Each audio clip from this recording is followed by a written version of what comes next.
할렐루야. 할렐루야. 짜잔.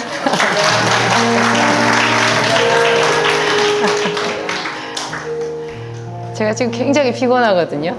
목도 잠겼어요. 그런데도 이 시간이 되면 제가 얼마나 행복한지 입이 귀에 걸려요. 내가 왜 이렇게 행복할까? 제가 제 속에서 그러거든요. 나는 이 시간이 제일 좋아. 하나님의 은혜를 말하는 시간, 그 말씀이 어떤 것인지 풀어서 말하는 시간이 난 제일 좋아. 제가 맨 처음에 예수님을 만나고 성경을 읽기 시작했던 때부터 지금까지 그런 것 같아요. 변함없이 무슨 대화를 하다가도 하나님 얘기, 성경 얘기가 나오면 제가 지칠 줄 모르고 얘기하는 거예요. 나 날밤 샐 수 있어. 본래 자아 도취에 빠지면 그렇게 된대요. 음치의 그 세 가지 조건 아세요? 음치의 세 가지 조건. 음정무시, 박자무시, 관객무시. 제가 좀 관객무시 그런 게 있을 수도 있는데 다행이에요. 제 얘기를 다들 즐겁다고 얘기해 주시고 재밌다고 얘기를 해 주셔서 꿈만 같아요. 오늘도 그 설레는 마음을 담아서 진지하게 감사하게 말씀 보도록 하겠습니다. 고린도전서 14장 1절부터 5절까지입니다. 함께 읽겠습니다. 사랑을 추구하며 신령한 것들을 사모하되 특별히 예언을 하려고 하라. 방언을 말하는 자는 사람에게 하지 않느냐 하나님께 하나니 이는 알아듣는 자가 없고 영으로 비밀을 말함이라. 그러나 예언하는 자는 사람에게 말하여 덕을 세우며 권면하며 위로하는 것이요 방언을 말하는 자는 자기의 덕을 세우고 예언하는 자는 교회의 덕을 세우나니 나는 너희가 다 방언 말하기를 원하나 특별히 예언하기를 원하노라. 만일 방언을 말하는 자가 통역하여 교회의 덕을 세우지 아니하면 예언하는 자만 못하니라. 아멘. 제가 지난주에 기도학교 끝나고 대구 갔잖아요. 그 대구에 가서 무려 3강을 연속으로 하고 정말 저한테는 최초의 도전이고 새로운 모험이었는데요. 하나님께서 예비해 주셔가지고 제가 굉장히 기뻤어요. 너무너무 감사했고 저는 그 올라갈 때 원고가 없거든요. 원고가 없어요. 그냥 딱 제목 말씀하고 본문 말씀 그것만 가지고 올라가는데 왜냐하면 원고를 기껏 써도요 올라가서 딴소리해요. 완전히 딴소리예요. 그럼 뭐하러 써요. 제가 다니엘 기도회 갔을 때도 제 노트에 원고를 한 10번을 넘게 썼더라고요. 써봤어요. 그래도 아무렇게나 가서 말할 순 없잖아요. 그래서 10번을 한 석 달 동안 10번을 썼는데 그날 올라갈 때는 그냥 올라갔어요. 그래서 그 10번의 원고에 어디에도 없는 그냥 새로운 짜임새, 새로운 구성으로 얘기를 했는데 제일 잘한 것 같아요. 제 나름.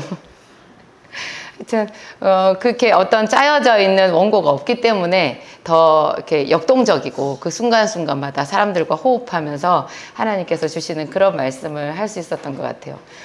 오늘도 제가 뭐 여기 말씀 몇 구절 써갖고 오긴 했는데 그냥 하는 거예요. 오늘 제목이 성령의 능력으로잖아요. 성령의 능력을 주로 은사를 가지고 얘기를 많이 하는데 제가 그 중에서도 오늘 예언하고 방언만 가지고 얘기를 하려고 그래요. 예언하고 방언 중에서도 예언을 가지고 말하려고 해요. 제가 무슨 예언 은사자는 천이 아니에요. 그렇지만 이 예언이 정말로 중요한 성령의 은사고 여러분 혹시 아세요? 우리 모두가 다 예언의 은사가 있다라는 거? 모두가 다 있어요. 예수 그리스도를 믿고 중심으로 믿고 영접하고 그분의 이름으로 기도를 하는 사람은 누구든지 예언 은사자예요. 왜냐하면 설교 말씀을 듣고 은혜를 받잖아요. 여러분 목사님 설교 말씀이 저거 딱 내 말씀이네 체험해 보셨죠? 그게 예언이 임한 거예요. 성경 말씀을 읽다가 은혜 받은 적 있죠? 그 성경 말씀이 갑자기 확 살아났어요. 이거 내 말씀이네. 와, 성경에 하나님이 사랑하신다고 하더니 이게 날 사랑한다는 얘기네. 이렇게 느껴졌죠. 예언이 임한 거예요. 그게 예언이에요. 성경에 있는 66권 책 중에서 딱 제목 자체가 예언이라고 되어 있는 책이 있어요. 예언하고 계시가 같은 말이거든요. 요한계시록. 예수 그리스도의 계시라 이렇게 시작해요. 요한계시록은 예수 그리스도의 계시라. 계시 예언이 같은 말인데요. 근데 요한계시록만 그런 게 아니라 성경 전체가 사실은 예언이고 그렇지만 우리가 못 알아듣는 거예요. 그거를 잘. 그 말이 평소에는 평면적이에요. 이렇게 있다가 성령께서 특별히 임하면 갑자기 그 말씀이 쑥 살아나와서 내 속에 들어와가지고 내 관절과 골수를 쪼개고 혹은 나를 위로하고 혹은 나를 책망하고 혹은 나에게 새로운 그 뭔가를 깨닫게 해주시고 새 길을 알게 해주시고 이렇게 살아나는 거죠. 그래서 모든 사람은 예언자예요. 그런데 우리 지난번에 그 수련회 갔을 때 그 목사님들이 안수기도 해주잖아요. 그 또 어떤 한 목사님이 우리 목사님하고 어떤 한 목사님이 특히 이제 그 예언의 은사가 좀 강력하셨던 것 같아요. 그래서 제가 보고 굉장히 반갑고 너무너무 기쁘면서도 여러분들에게 이 예언이 어떤 것인지를 꼭 얘기를 해주고 싶은 거예요. 이거를 몰라서 사람들이 그 예언을 하나님께서 주시는 그 예언을 받지 않는만 못하게 그렇게 돼버려요. 예언의 은사가 강력한 목사님들의 고충이 있어요. 예언의 은사가 강력하면 되게 좋지 않을까요? 목회하는데. 저희 목사님하고 저도 한때 그런 거를 은사를 굉장히 막 열렬하게 사모해가지고 병 고치는 은사 이런 거 에다가 사모한 적이 있었는데요. 그런 은사 집회 하다가 우리 성도들 다 떨어져 나갔어요. 그 은사가 특별히 우리 오늘 14장 1절에 보면 사랑을 추구하며 신령한 것을 사모하되 이 말이 있죠. 이게요, 은사에 사랑이 빠져요. 참 이상해요. 여러분 예언하는 사람 앞에 딱 가서 설 수 있어요? 왠지 무섭지 않으세요? 좀 무섭죠? 그 성도들도 알아서 겨요. 그리고 그 목사님도 알아서 더 우쭐해져서 더 예리해지는 거예요. 자기가 하고 싶은 말을 하나님의 이름을 빙자해서 성도들을 찌르는 말을 하기가 아주 좋아요. 성도들 위해 군림하기가 너무너무 쉬워요. 위험해요. 그렇지만 분명히 있긴 있어야 되는 은사예요. 굉장히 유익한 은사인데 우리가 이걸 잘 알아야 된다고요. 여러분 뭣도 모르는 아이들한테 칼을 쥐어주면 어떻게 돼요? 훌륭한 요리사한테 칼을 쥐어주면 그 칼 가지고 요리를 정말 잘하겠죠. 저희 집에 제가 큰맘 먹고 산 독일제 칼이 있는데요. 제가 그 칼을 못 써요. 저는 요리를 못하기 때문에 그거를 가지고 쓰다가 괜히 손만 제가 몇 번 멨어요. 그런데 제 여동생은 요리를 잘해요. 우리 집에 주방에 오면 걔는 그 칼을 꼭 꺼내서 써요.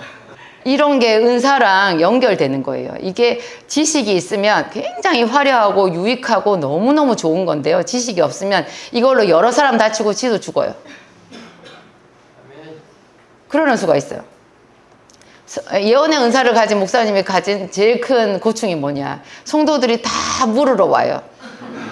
성도들이 다 기도 받으러 와요. 목사님이 기도해주면 편하거든.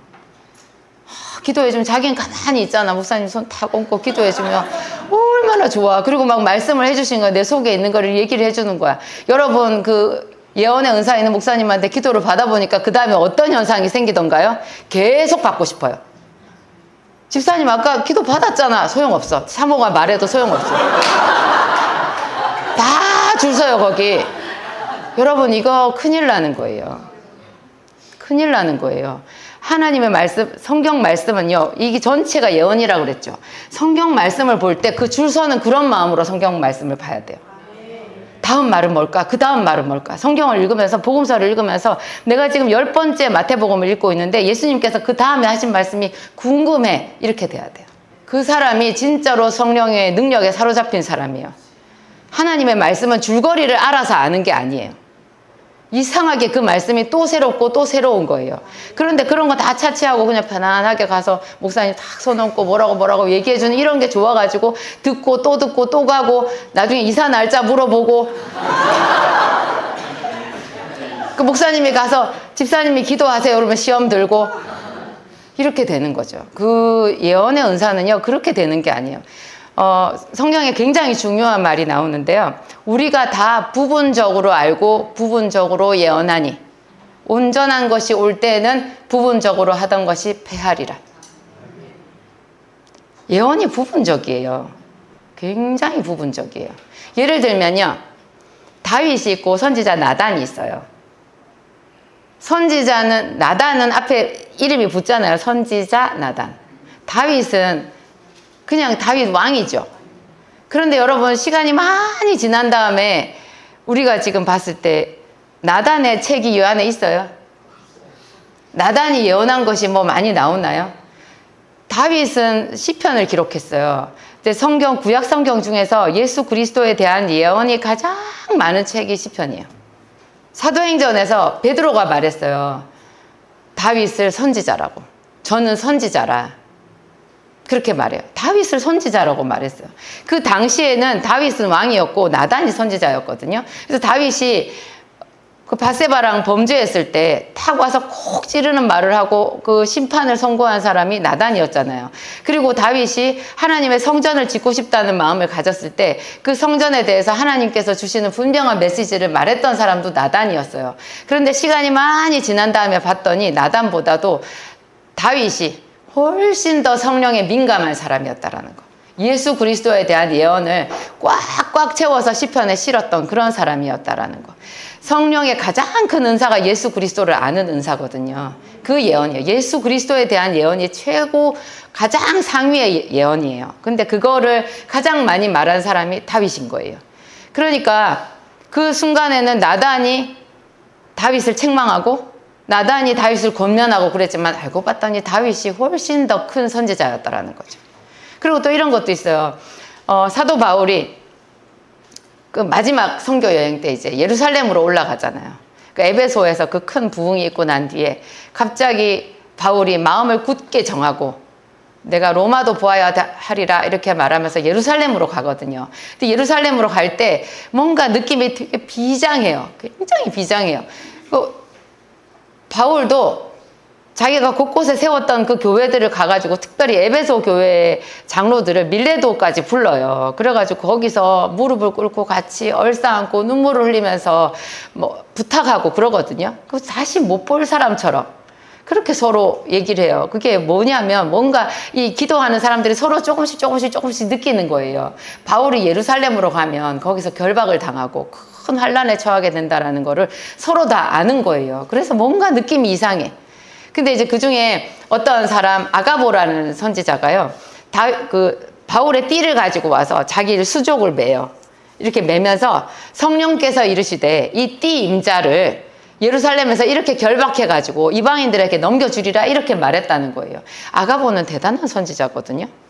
아가보가 그렇게 말하니까 다른 사람들도 다 느낌상 뭔가 좀 이상했는데 아가보가 그렇게 말하니까 다 전부 다 가지 말아라, 막 예루살렘에 가지 말아라 그러면서 바울을 붙잡았어요. 그때 바울이 나의 달려갈 길과 주 예수께 받은 사명, 곧 이 생명의 복음을 전하는 일을 마치려 하면은 내 생명을 조금도 아끼지 아니하노라 이렇게 말하면서 단호해요. 그러니까 바울은 모든 것을 이 모든 사람들보다 바울이 더 많이 알고 있었는데요. 바울도 다 안 거는 아니었어요. 자기가 죄수의 몸으로 로마에 가리라 그것까지는 알지 못했어요. 그런데 다 전부 다 부분적으로 알지만 바울이 제일 많이 알았잖아요. 근데 아가보라는 사람의 그 예언이 부분적이었다는 거 우리 알 수 있죠. 그 예루살렘에 가지 말아라 한 말이 맞았어요. 결박하리라 거기까지지 가지 말아라는 아니었던 거예요. 그러니까 예언 받는 거 그거 굉장히 조심해야 되고요.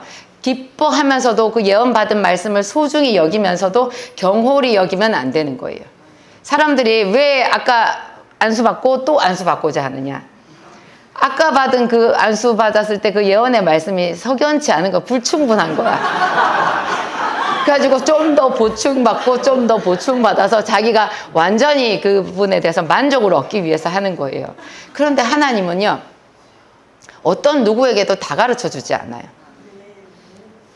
하나님은 어떤 누구에게도 다 가르쳐 주지 않고 그가 자기가 무릎을 꿇고 하나님 앞에 기도해서 인내해서 그 말씀을 성취해 가기를 원하시는 거예요. 그렇게 하지 않고 계속 머리 디밀고 이거 받으려고 그렇게 하면요, 하나님의 말씀에 불순종하는 게 돼요. 우리가 그 비유 있잖아요. 좋은 땅, 가시밭, 길가밭, 돌짝밭, 거기서 제가 말씀드리잖아요. 우리가 다 거기에 조금씩 다 걸쳐져 있다고. 그냥 가시밭인 사람, 가시밭이기만 한 사람 없어요. 처음부터 좋은 밭, 나는 좋은 밭이야. 넉살도 좋지. 무슨 자기가 좋은 밭이야. 우리 중에 좋은 밭 없어요. 우리 중에 좋은 밭이면 여기 다 사도행전적인 교회가 돼야지. 왜 사도행전에 나오는 교회랑 우리 교회가 이렇게 차이가 많이 나요? 그건 우리가 다르기 때문에 그런 거예요.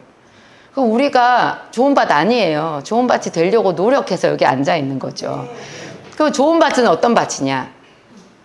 좋은 밭. 누가복음 8장 15절.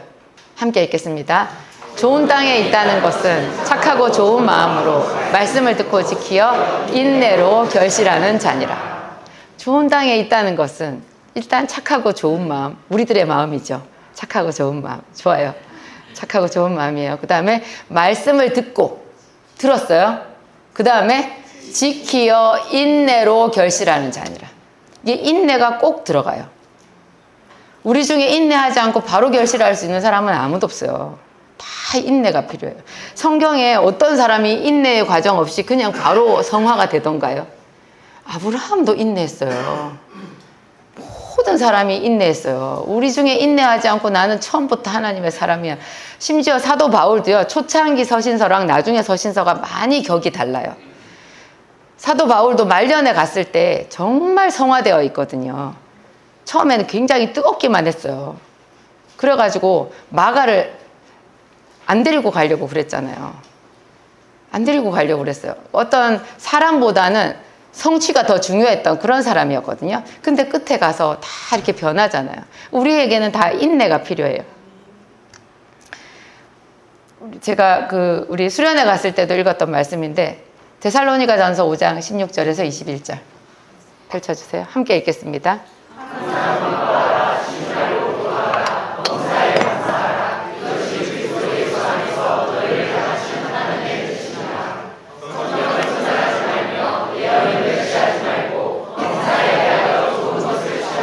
참 이거 좋은 말이에요. 성령을 소멸하지 말고. 성령이 소멸해요. 우리 밥 먹고 나서 그 다음에 공복 기간이 오는 것처럼 똑같아요. 밥 먹고 나면 다 소화됐죠? 예. 그저께 맛있게 먹었던 요리가 아직까지 살아있는 사람, 그거는 산 게 아니라 그 사람이 뭔가 잘못된 거죠. 하나님의 말씀이 그래요. 성령을 성령은 소멸해요. 그 다음에 예언을 멸시하지 말고. 무슨 뜻이에요? 대다수의 사람이 예언을 멸시하는 거예요. 그것이 우리의 본성이에요. 이 예언이라는 말 안에 말씀을 넣으면 딱 맞아요. 말씀을 멸시하지 말고. 우리가 하나님의 말씀을 본성적으로 멸시해요. 말씀을 잘 가려서 먹어요. 대단한 편식가예요, 우리는. 내 귀에 들어오는 말씀, 내가 삼킬 수 있는 말씀만 골라서 삼키는데 아주 능숙해요. 좀 힘든 말씀은 순식간에 딱 거르고 나 없다 이렇게 돼요. 없다. 엄청 은혜 받았다고 그렇게 말하는데 뭘 은혜 받았나 물어보면 목사님이 말씀하신 40분, 50분 설교 중에 딱 한마디 기억해요. 딱 한마디. 나머지 말은 어디 갔어요? 그냥 없어진 거예요. 그래서 구약 성경에 모세오경에 정결한 짐승, 부정한 짐승 있잖아요. 정결한 짐승은 하나님 앞에 제물로 드릴 수 있는 짐승이에요. 부정한 짐승은 사람이 먹을 수도 없고 제물로 드릴 수도 없어요. 정결한 짐승, 부정한 짐승을 나눌 때 그 기준이 기가 막히잖아요. 굽이 갈라져 있어야 돼. 쪽발이라 해야 돼요. 그 다음에 색임질을 해야 돼요. 이 두 가지만 생각해도 돼요. 이 쪽발 갈라져 있다라는 게 세상과 구별된다라는 거를 뜻한대요. 왜 교회에서는 딱 교인이에요. 세상에 나가면 그냥 세상 사람 돼버리는 경우 있죠. 그 구별이 안 된 거예요. 그래서 세상 사람하고 똑같이 사는 거예요. 근데 그 사람은 변신의 능수예요. 거기서는 또 거기고 여기 오면은 딱 그리스도인이에요. 이거 하나님께서 모르시겠어요? 그래서 구별되는 게 굉장히 중요하고 이것보다 훨씬 더 중요한 게 색임질인 거예요. 예언을 멸시하지 말라. 그러면 우리가 어떻게 멸시하느냐? 우리 멸시하지 않잖아요. 우리 멸시하지 않아요. 그런데 왜 우리가 멸시하는 것처럼 되느냐? 색임질을 안 하거든요. 맛있게 먹고 끝이에요. 그 순간에 목사님 말씀을 통해서 성경 말씀, 좋은 말씀 은혜 받았어요. 근데 그 말씀이 그냥 끝이에요. 남아있지를 않아요. 인내로 결실한다라는 말은 그 말은 계속해서 색임질을 하는 거예요. 색임질을 해서 내 삶에 적용을 하는 거예요. 색임질을 하다 보면 내가 이 말씀하고 제대로 이 말씀에 따라서 살고 있지 않다라는 것을 알게 돼요. 책임질을 안 하면 그 순간에 딱 은혜 받았을 때 좋았기 때문에 나는 그 말씀에 정확하게 부합하는 사람인 것처럼 착각이 들어요. 책임질을 하면 내가 이 말씀이 어느새 나한테 사라지고 내가 내 마음의 법대로 살고 있구나, 이걸 알게 되거든요. 또 이제 이렇게 얘기하면 이거는 총론이에요. 이제 전체적으로 제가 총론을 말씀드린 거고, 이제 강론으로 들어가서 좀 더 세세하게 이제 이렇게 세세하게 들어가서 그러면 훨씬 더 재밌어요. 뭐 볼까요? 누가복음 4장 22절에서 27절 함께 읽겠습니다. 그들이 다 그를 증언하고 그 입으로 나오는 바 은혜로운 말을 놀랍게 여겨 이르되 이 사람이 요셉의 아들이 아니냐. 예수께서 그들에게 이르시되 너희가 반드시 너 자신을 고치라 하는 속담을 인용하여 내게 말하기를 우리가 들은 바 가버나움에서 행한 일을 내 고향 여기서도 행하라 하리라. 내가 진실로 너희에게 이르노니 선지자가 고향에서는 환영을 받는 자가 없느니라. 내가 참으로 너희에게 이르노니 엘리야 시대에 하늘이 3년 6개월간 닫혀 온 땅에 큰 흉년이 들었을 때 이스라엘에 많은 과부가 있었을 때 엘리야가 그중 한 사람에게도 보내심을 받지 않고 오직 시돈 땅에 있는 사렙다의 한 과부에게 뿐이었습니다. 또 선지자 엘리사 때에 이스라엘에 많은 나병 환자가 있었을 때 그 중에 한 사람도 깨끗함을 얻지 못하고 오직 수리아 사람 나아만 뿐이었느니라. 26절 27절이 키예요. 키 구절이에요. 이게 열쇠가 되는 구절인데 너무나 충격적이에요. 우리가 지금 읽은 것은 예수님께서 자기 고향인 나사렛에 가셔서 나사렛에 있는 회당에서 말씀을 전했을 때 사람들이 그 은혜로운 예수님의 말씀을 듣고 그 말씀을 멸시한 이야기예요. 그 은혜로운 말씀을 듣고 이는 요셉의 아들이 아니냐.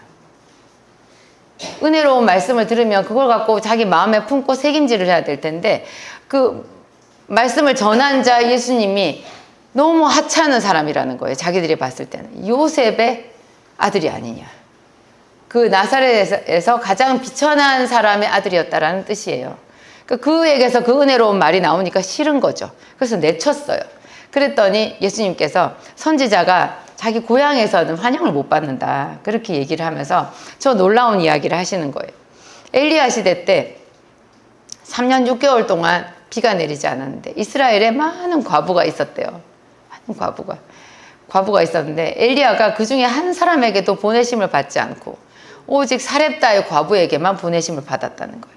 일단 나아만 장군은 내려놓고 사렙다의 과부만 한번 생각해봐요. 세상에 왜 그렇게 됐을까요? 왜 이스라엘에 정말 많은 과부, 그 과부는 뭐를 뜻해요? 진짜로 하나님의 사람의 도우심이 필요한 사람, 하나님의 은혜가 필요한 사람이 이스라엘에도 많았다는 거예요. 그 많은 사람을 하나님이 다 알고 있음에도 불구하고 엘리야 같은 그런 선지자를 보낼 수가 없었대요. 왜 보낼 수가 없었을까요? 전부 다 엘리야를 보내봐야 소용이 없는 사람들인 거예요. 그들의 마음이 딱딱해가지고 그 엘리야를 통해서 하나님께서 주시는 은혜를 하나도 받아들이지를 못한다는 거죠. 이 기가 막힌 거 아니에요? 엘리야 시대 때 이스라엘에 그렇게 많은 과부, 그 과부는 하나님의 은혜가 필요한 사람들. 우리도 마찬가지잖아요. 우리가 하나님의 은혜가 필요한데 왜 우리가 즉각 하나님의 은혜를 못 받느냐, 시간이 오래 걸리느냐, 왜 우리에게 인내가 필요하냐, 그 인내는 무엇을 위한 시간이냐, 우리의 마음을 부드럽게 하는 시간인 거예요. 우리의 마음이 딱딱해요. 하나님의 말씀을 잘 못 받아들이는 거예요. 말씀이 들어와도 딱딱한 논바닥에 물을 부었을 때 물이 또로로 흘러가 버리는 것처럼 말씀이 내 안에 들어오지 못하고 다 새버리는 거죠. 그냥 자동적으로 그렇게 되는 거죠. 그래서 그 말씀을 버리지 말고 계속 새기라는 거예요, 하나님이. 그래서 말씀 암송도 많이 해야 돼요. 암송을 해서 머릿속에 저장만 해두면 아무 소용없다고 제가 말씀드렸죠. 그거 어디다 쓸 거예요? 나중에 시험 봐요? 그거는 저장이 아니라 자꾸 재생하라고 넣어놓는 거예요. 수시로 재생이 책임질이에요. 계속 재생을 하는 거예요. 그 말씀을 곱씹는 거예요. 그게 무슨 뜻인가 생각하면서 질문하면서 그렇게 하는 거죠. 그랬을 때 그 말씀이 우리에게 생명의 양식이 되는 거예요. 그래서 우리가 다시 그러면 열왕기상 17장으로 가볼까요? 그 사렙다 과부의 이야기가 있는 바로 그곳으로 한번 가볼게요. 함께 읽겠습니다.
아멘.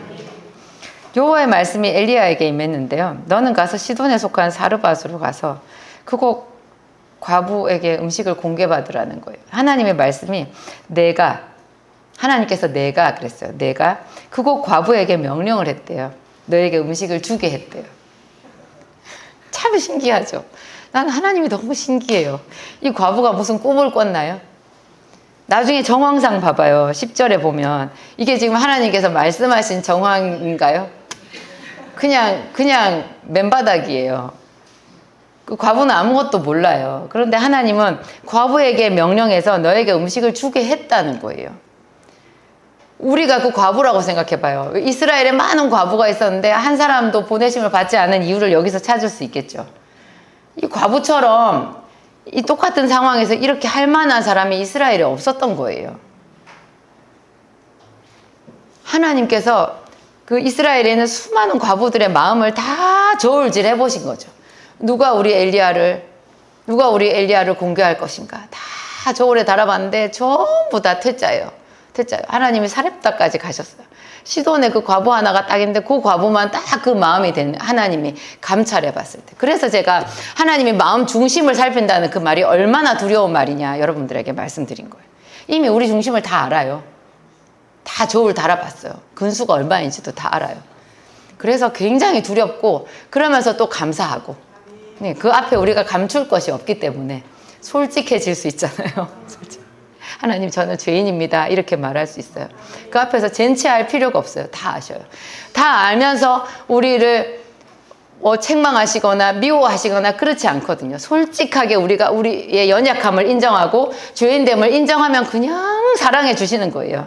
그런데 저것이 내가 지 속을 다 아는데 젠체하네. 내가 지를 다 아는데 저렇게 포장을 하네. 그러니까 하나님이 싫어하시는 거예요. 정말 우리의 연약함 있는 그대로. 근데 이 과부가 하여튼 신기한 거죠. 그게 통에 가루 그거 자기가 먹고 죽을지언정 그 선지자한테 주고 싶겠어요. 근데 이 여자가 가만히 보면요. 여호와 하나님을 섬긴 여자 같아요.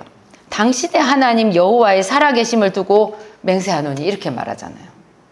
당신의 하나님 여호와. 그걸 어떻게 알아요? 이 여자가 이방 여자지만 이스라엘의 하나님을 알았던 것 같고요. 그리고 마치 아브라함이 백주 대낮에 햇볕이 뜨겁게 내리쬐는데 세 사람이 지나가는 걸 보고 깜짝 놀라가지고 막 자기 집에 영접하잖아요. 그래가지고 자기 집에 와서 막 음식을 대접하면서 쉬었다 가라고 하는데 나중에 보니까 그게 천사고 여호와 하나님이었잖아요. 그런 어떤 영감이 있었던 것 같아요. 이 사렙다 과부가. 그러니까 엘리야가 뭐 하나님의 사람이라는 어떤 표식에 뭐 명찰 달고 다녀요.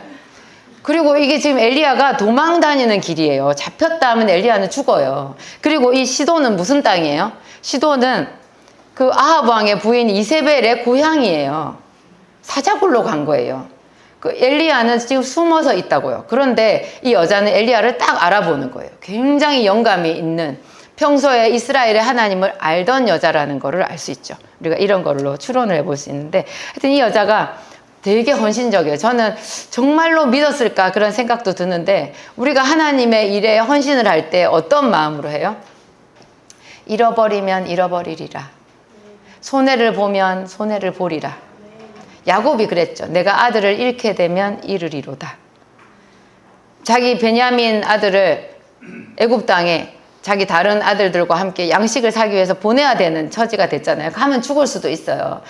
야곱이 어떻게든지 요셉도 잃었다고 생각했기 때문에 베냐민을 안 보내려고 발버둥 치다가 결국 베냐민을 보내면서 하는 말이, 내가 아들을 잃으면 잃으리로다, 이렇게 하면서 줘요.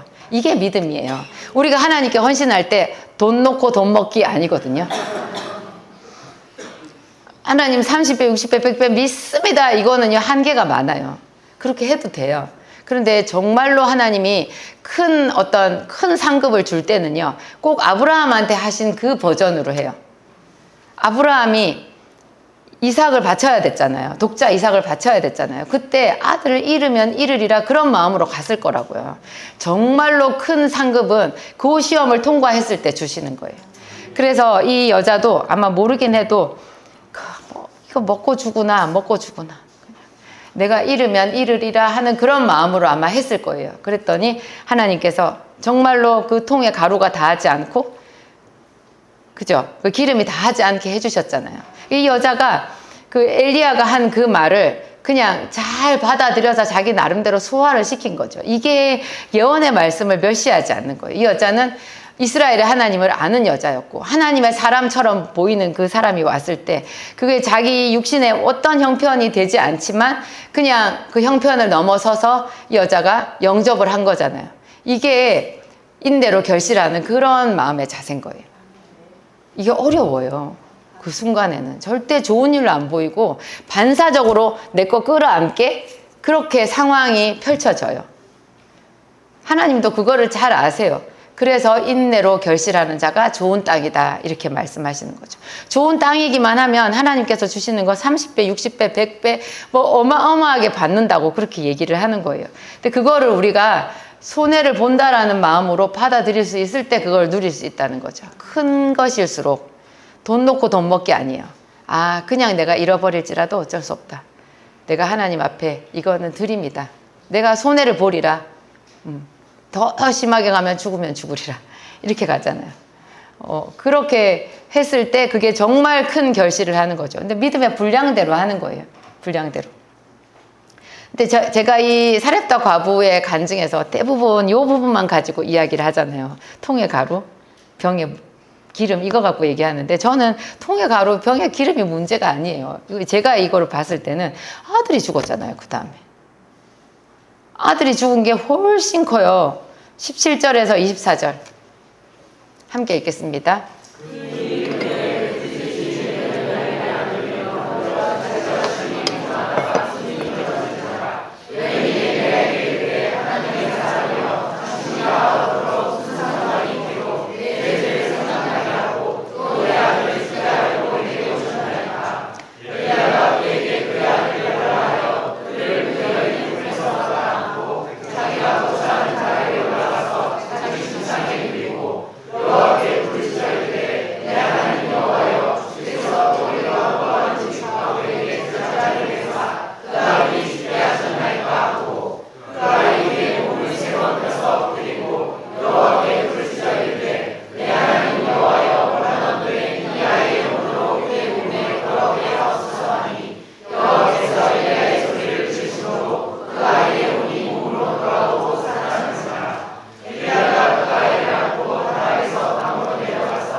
여기서 가장 중요한 구절은 18절이에요.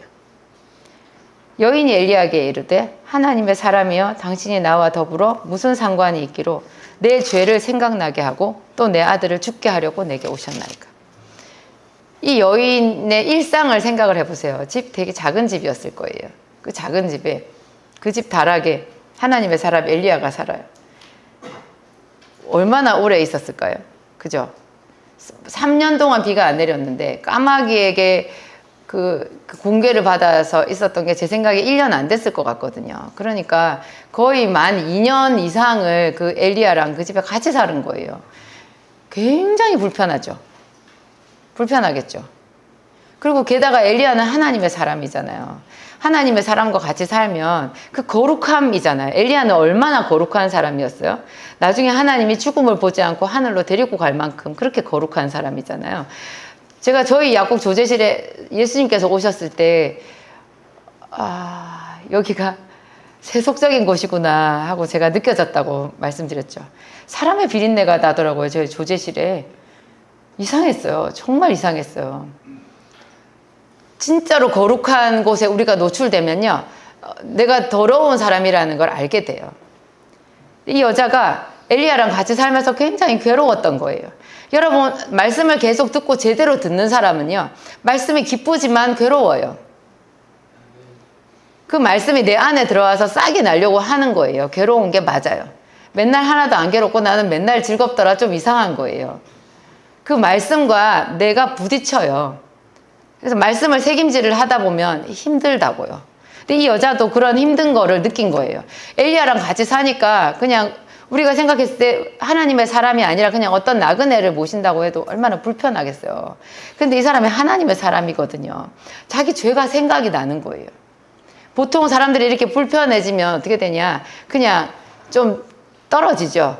예, 이제 이만큼 당신을 섬겼으니까 이제 그만 가보시죠. 그만 가보시죠. 우리 이제 그만 헤어집시다. 이렇게 되는 거예요. 사람들이 한 교회에서 신앙생활 하다가 좀 힘들면 그래서 이렇게 바꿀 수 있죠. 보통 그래요. 결혼해서 남편하고 살다가 또 살아보세요. 힘들어요. 당신 남편 정말 참 괜찮은 사람 같아. 그러면 여자들이 성질 내면서 뭐라 그래요? 한번 살아봐. 그 뭐 세속적인 사람이 둘이 만나서 사는 것도 힘든데 하나님의 말씀이 우리 안에 들어와서 사는 게 힘들죠. 당연히. 근데 이 여자는 그걸 견딘 거예요. 계속 견뎠어요. 이 여자의 모습이 그게 인내로 결실하는 자의 모형이라고 할 수 있어요. 이 여자가 견딘 거예요. 내 죄를 생각나게 했다는 거예요. 근데 이 여자가 계속 그 죄가 생각나는 속에 더 그 거룩함을 쫓고 견딘 거예요. 그랬더니 드디어 완전 이제 큰일 난 거죠. 자기 아들이 딱 죽은 거예요. 죄와 거룩함이 부딪혔을 때 이런 일들이 생겨요.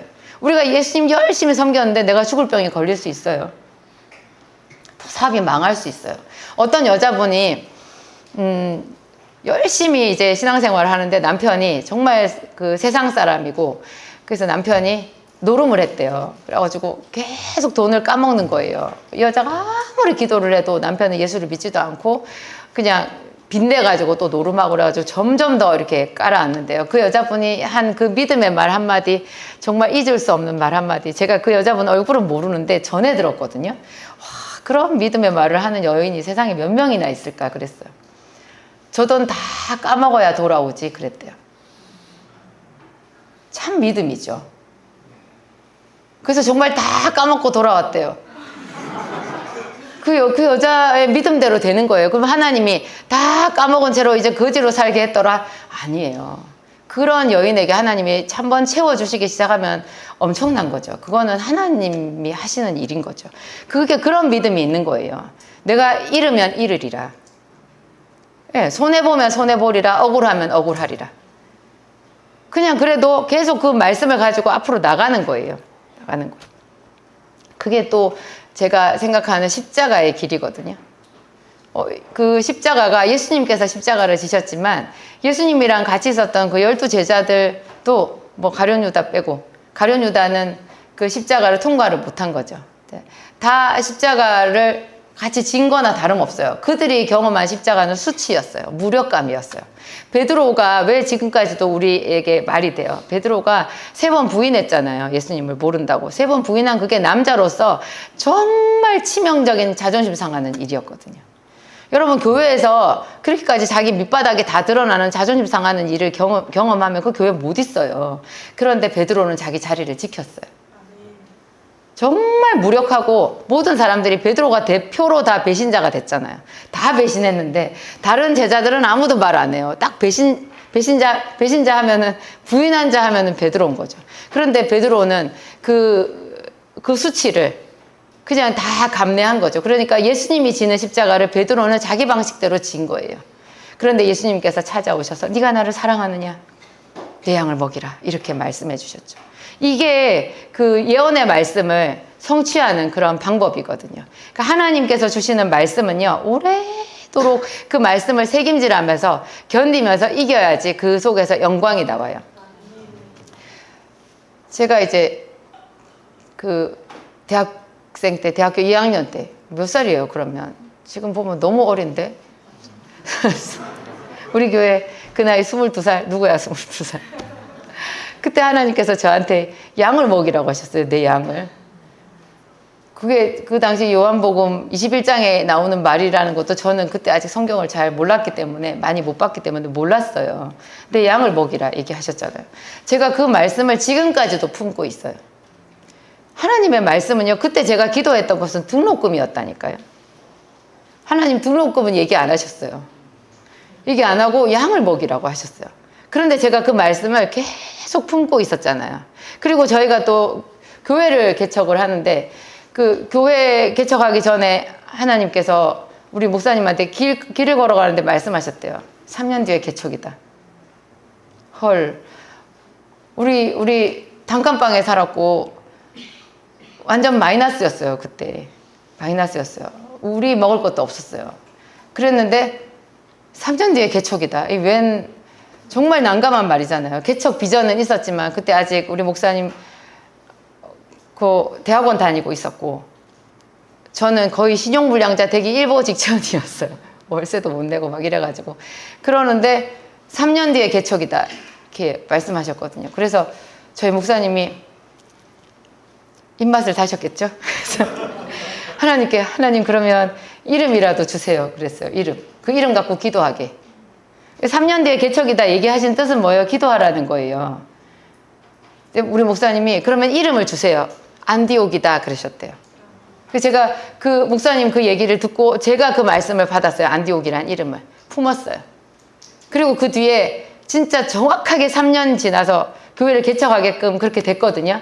진짜 작은 그 아파트 상가 하나를 얻었어요. 저는 하나님께 그랬어요. 하나님 교회 개척이라면서요. 그럼 아파트 상가 하나 주셔야지.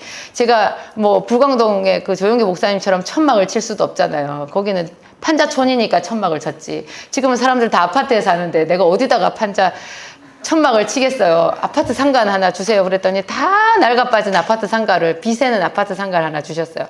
감사함으로 거기 들어가서 교회를 개척하고. 근데 이제 그때 교회를 개척해가지고 봄에 부활절에 개척했는데요. 이제 가을에 9월쯤에 창립 예배를 드리게 됐어요. 지방의 목사님들, 순복음교회 지방의 목사님들한테 이제 우리 안디옥 교회로 해가지고 창립 예배 드린다고 말씀을 드렸더니 안디옥이라는 이름을 못 쓴다는 거예요. 아니 우리 하나님께 받았는데 못 쓰게 안 된대. 어쨌든 네가 받았는지 어쨌든지 모르지만 우리 지방에서 그 이름을 못 쓴대. 그래서 굉장히 황당해가지고 왜 못 쓰냐 했더니 지방에 안에 같은 이름이 있으면 안 된대요. 같은 이름이 있대요. 그래서 안 된다는 거예요. 그래서 우리 목사님 낯색이 까맣게 변했어요. 그러면 3년 동안 기도했는데 이게 어떻게 된 건가 그랬거든요. 저도 굉장히 마음이 복잡했어요. 계속 그것만 바라보고 보이는 것 없고 잡히는 것 없어도 그 예언의 말씀을 갖고 온 거잖아요. 힘들어도 먹을 거 없어도 그 교회를 개척한다라는 그 생각 그거 하나 가지고 그렇게 참고 견디면서 모험을 하면서 왔거든요. 그런데 그 이름을 못 쓴다고 하니까 그러면 잘못 들었나? 처음부터 잘못됐나? 그런 모든 게 다 그냥 공중에 붕 떠버리는 거죠. 그때 완전 삼복더위 제일 더운 때였어요. 그 지방에서 통보를 받았을 때. 이제 가을에 9월에 이제 창립 예배를 드릴 건데 8월이었거든요. 그래서 애들 다 데리고 그냥 어디 1박 2일로 가가지고 하루 쉬고 돌아오는 길이었는데 저는 뭐 교회 가서 기도하고 싶은 생각밖에 안 들었어요. 그거에 안디옥이라는 이름을 못 쓴다는 것 때문에 그냥 정신이 혼비백산 돼가지고, 그래서 돌아오자마자 뭐 집에 가서 진도 제대로 안 풀고 바로 교회 갔어요. 그래가지고 앉아서 딱 기도를 시작했는데, 우와, 놀랍게 하나님 하면서 기도 시작하자마자 하나님께서 무려 1시간 동안 안디옥이라는 이름을 설명을 해주셨어요. 놀랬어요. 정말 놀랐어요. 안디옥이라는 이름이 구약의 이스라엘이라는 이름과 같대요. 제가 어떤 목사님한테도 그런 설교는 못 들어봤거든요. 구약에 아브라함이 있는데, 아브라함은 믿음의 조상이지만 구약의 진짜 주인공은 야곱인 거예요. 왜냐하면 이스라엘의 이야기니까. 성경은 이스라엘에 대한 이야기예요. 야곱의 이름이 이스라엘이잖아요.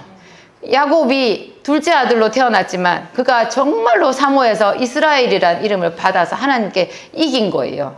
축복을 받았잖아요. 신약에는 예루살렘 교회가 있는데 안디옥 교회가 있잖아요. 사도행전의 주인공인 교회는 안디옥 교회예요. 예루살렘에서 출발했는데 어느 순간 예루살렘은 없어지고 안디옥 교회가 주인공인 거예요. 구약의 아브라함으로 시작했는데 야곱이 이스라엘이 되면서 주인공이 된 것처럼 신약에는 예루살렘 교회에서 시작했는데 안디옥 교회가 주인공이라는 거예요. 안디옥은 이방인, 마치 야곱이 차자인 거랑 비슷하죠. 둘째 아들인 거랑 비슷해요.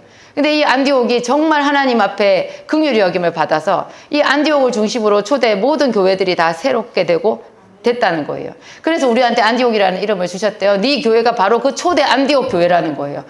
헐, 세상에, 그게 10분 간격으로 말씀해 주셨어요. 한 가지 얘기해 줘서 제가 엄청 울고 막 이렇게 기도를 하면 그 다음번 얘기를 해주시고 또 그 다음번 얘기를 해주시고 그랬어요. 그래서 지금 왜 이 목사님들이 우리 안디옥 이름을 못 쓰게 하냐? 하나님이 그렇게 하셨대요. 이 안디옥이라는 이름이 뭔지, 그 이름을 진짜 써야 되는 건지 내가 질문하게 하려고, 확인시켜 주려고 그렇게 하셨대요. 그럼 이제 지금 어떻게 해야 돼? 그럼 일단 못 쓰잖아. 지금 확인됐잖아요. 그럼 이제 해야 되잖아. 그랬더니 하나님께서 저한테 말씀하셨어요. 네가 지금 나한테 축복해 달라고 그래라. 야곱이 야복강가에서 천사를 만났을 때 주여 나를 축복하소서, 나를 축복하지 아니하면 놓지 아니하겠나이다 했잖아요. 그런 것처럼 축복해 달라고 하래요. 그저 축복해 달라고 그랬어요. 그러면 우리가 안디옥이라는 이름을 쓰지 못하게 만든 그 목사님들이 마치 에서의 400명의 군대처럼 와가지고 우리를 축복해 줄 거래요. 그대로 됐어요. 그래서 여러분, 이게 중요한 게 아니고요. 이게 중요한 게 아니야. 지금 말이 길어졌는데. 그래서 저는 3년 만에 부흥할 줄 알았다고. 내 시작은 미약하였으나 내 나중은 심히 창대하리라. 와, 이렇게 대단한 콜을 받아가지고 교회를 개척한 사례를 제가 못 들어봤거든요. 그렇게 많은 간증책을 봐도. 그래서 우리는 그냥 부흥이다 생각한 거예요. 3년이 지났는데 아무 일도 없어요. 5년인가? 그래가지고 2년을 더 채웠어요. 또 아무 일도 없어요. 그래서 제가 한 작심으로 3일 동안 하나님께 계속 따졌어요. 그랬더니 하나님께서 내가 왜 너희 교회를 부흥시켜줘야 되냐? 그러시더라고요. 아니, 교회를 안디옥이라며. 초대 안디옥이라며 그 말씀 하나님이 하신 거 아니었어요? 근데 나보고 내가 왜 너희 교회를 부흥시켜줘야 되냐 그렇게 말씀하셨을 때 얼마나 아주 그냥 냉기가 확 흘렀는지 제가 이게 어떻게 된 건가 그랬어요. 그 다음에 그래도 제가 추스를 수 있게 다음에 하신 말씀이 오래 기다려라. 안디옥 교회는 만들어가는 것이다. 그렇게 말했어요. 여러분, 안디옥 교회만 만들어가나요? 우리 한 사람 한 사람 다 만들어지는 거예요. 여러분의 인생도 만들어지는 것이고 여러분의 아이들도 키워가는 것이고 부부 행복한 가정도 내가 이 사람 잘못 만났나 봐 이게 아니에요. 만들어가는 거니까. 누가 나를 대신해서 만들어주겠어요? 우리가 하는 거예요. 그래서 우리가 주인공인 거잖아요. 내가 할 일이 있어야 즐겁죠. 하나님께서 우리에게 기회를 주신 거죠. 그렇죠? 모든 것이 다 되어 있는 재벌집의 며느리 재미없을 것 같아요. 안 부러워요. 여러분도 그렇죠. 여러분 스스로 가정도 세우시고 인생도 세우시고 교회도 세우시고 하나님께서 씨앗으로 주시는 그 말씀을 가지고요 씨름하면서 기도하세요. 저도 이 안디옥이라는 이름 가지고 20년 넘게 지금 처음에 받았을 때 부터 하면 23년, 24년 됐어요. 아직까지도 우리 교회 초대 안디옥 교회 아니잖아요. 여러분이 이제 여기에 부르심을 받은 거예요. 초대 안디옥 교회를 같이 만들어 가라고. 그 예언의 말씀을 우리 모두에게, 오늘 제 말을 믿음으로 받아들이는 분들은 안디옥의 그리스도인이 되는 거예요. 기도하시겠습니다. 하나님 감사합니다. 없는 것을 있는 것 같이 부르시는 하나님, 주님의 말씀은 높고 그 길은 너무나 숭고해서 너무나 높고 차원이 달라서 우리의 말에, 우리의 귀에 이상하게 들릴 때가 많습니다. 그 말씀이 얼마나 소중한지 깨닫지 못하고 하나님 그 들은 바 말씀을 뒤로 던져버릴 때도 많이 있었습니다. 참으로 많은 말씀이 우리 안에서 결실하지 못하고 사가지고 없어졌습니다. 하나님 앞에 회개합니다. 중심으로 예수 그리스도를 사랑합니다. 하나님 아시지요? 부족해도 연약해도 우리는 주 예수 그리스도의 사람입니다. 예수님을 사랑해서 이 기도학교에 앉아 있습니다. 중심으로 기도를 배우고 싶습니다.